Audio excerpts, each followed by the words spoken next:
Assalamualaikum warahmatullahi wabarakatuh. Perkenalkan, nama saya Maulida, NPM 18640124, kelas reguler siang 5A Banjarmasin. Ini saya akan menjelaskan materi tentang pengantar ketiga dan hukum ketenagakerjaan.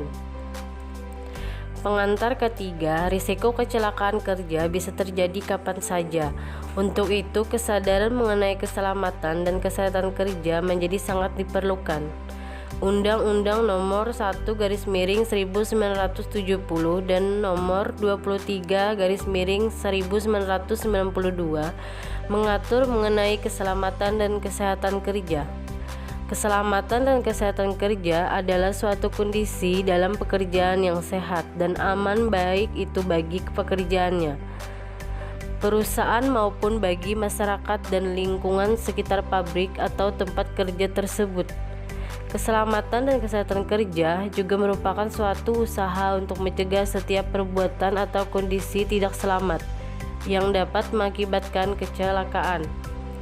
Pendidikan keselamatan dan kesehatan kerja juga berguna agar tenaga kerja memiliki pengetahuan dan kemampuan mencegah kecelakaan kerja, mengembangkan konsep dan kebiasaan pentingnya keselamatan dan kesehatan kerja, memahami ancaman bahaya yang ada di tempat kerja, dan menggunakan langkah pencegahan kecelakaan kerja.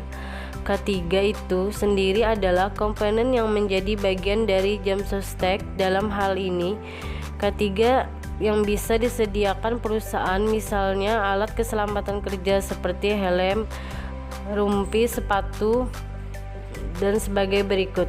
Sedangkan jam sostek merupakan program yang ditunjukkan untuk mendukung pelaksanaan sistem K3 dalam setiap perusahaan. Hukum ketenagakerjaan dan sejarah K3.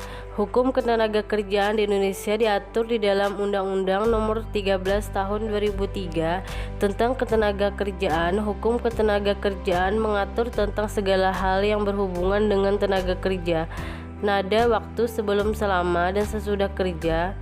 Tujuan dibentuknya hukum ketenagakerjaan adalah memberdayakan dan mendayagunakan tenaga kerja secara optimal dan manusiawi, mewujudkan pemerataan kesempatan kerja dan penyediaan tenaga kerja yang sesuai dengan kebutuhan pembangunan nasional dan daerah, memberikan perlindungan kepada tenaga kerja dalam mewujudkan kesejahteraan dan meningkatkan kesejahteraan tenaga kerja dan keluarganya.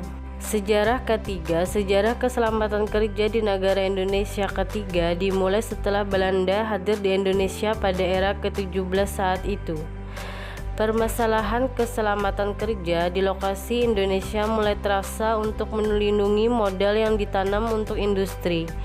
Saat jumlah ketel uap yang dipakai industri Indonesia sekitar 120 ketel uap, hingga muncullah Undang-Undang tentang Kerja Ketel Uap di tahun 1853. Pada tahun 1898 jumlah ketel uap yang dipaksa industri kerja makin bertambah jadi 2.277 ketel uap. Tahun 1890 lalu dikeluarkan ketentuan mengenai pemasangan serta penggunaan jaringan listrik di lokasi Indonesia.